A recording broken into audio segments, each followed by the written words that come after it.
تعليق محمد أبو تريكة على فوز النادي الأهلي اليوم على مودرن سبورت 3-1، وتعليقه على تألق جراديشار وإمام عاشور، حيث قال أبو تريكة: فكرة تأقلم لاعب أوروبي في مصر بالنسبة لي دايما كانت بشوفها صعبة للغاية، ولازم ان اللاعب يتوفر ليه حاجات كتير علشان ينجح. أولها انه يلاقي لعيبة تفهمه وتعرف تتعامل معاه. الغريب ان جراديشار لاعب ما كملش في مصر 10 ايام على بعض، رغم كده شايف منه تناغم كبير بينه وبين زملائه، وده دلالة على سرعة التأقلم. الجانب الثاني الإيجابي هو جودة اللاعب وقوة شخصيته اللي بيظهروا في قراراته وجودة تنفيذها، واللي بيوضحوا ان امكانياته مش هينة او قليلة بتاتا.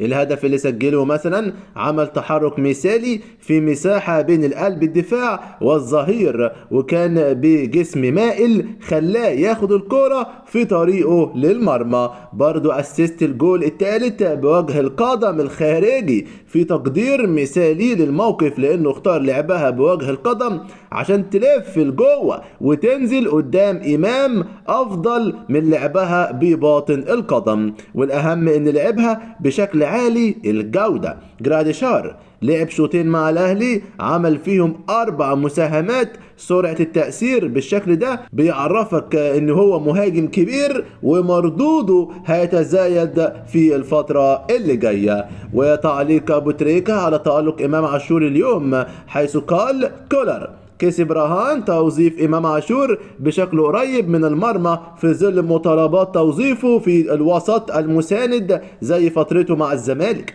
من ناحية تانية إمام كسب الرهان في أنه يخرج نفسه من دائرة التركيز مع الميديا والسوشيال، ويركز طبعا في الملعب بشكل أكبر، وده عاد على أدائه وإنتاجيته في أرضية الملعب بشكل إيجابي في النهاية، وتزايد تأثيره في أرضية الملعب بطريقة ملحوظة في المباريات ال10 الأخيرة. إمام عاشور وصل إلى هدفه السادس في الدوري، وتشارك الصدارة مع ناصر منسي بجانب 2 أسيست، ده جانب ال4 أهداف وأسيست في دوري أبطال أفريقيا، وهدف وحيد في بطولة الانتركونتيننتال. ولو قدر إمام عاشور يحافظ على الاستمرارية بالشكل ده لنهاية الموسم وبحضور أشرف بن شرقي، أعتقد هيتضاعف مردوده بشكل أكبر وهيوصل لمستويات أعلى كمان، لأن إمكانياته بتسمح بكده. بس الأهم إن اللاعب يفضل مركز في الملعب فقط.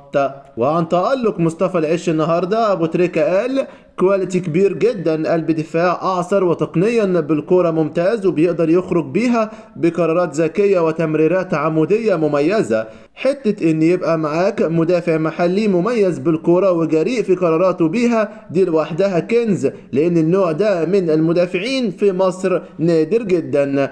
في نفس الوقت مصطفى العش مدافع صلب في الثنائيات والتدخلات، وحاد وشرس للغاية فيها بسبب بنيانها الجسدي المميز فيها. زد هيستفيد كتير من وراء مصطفى العش.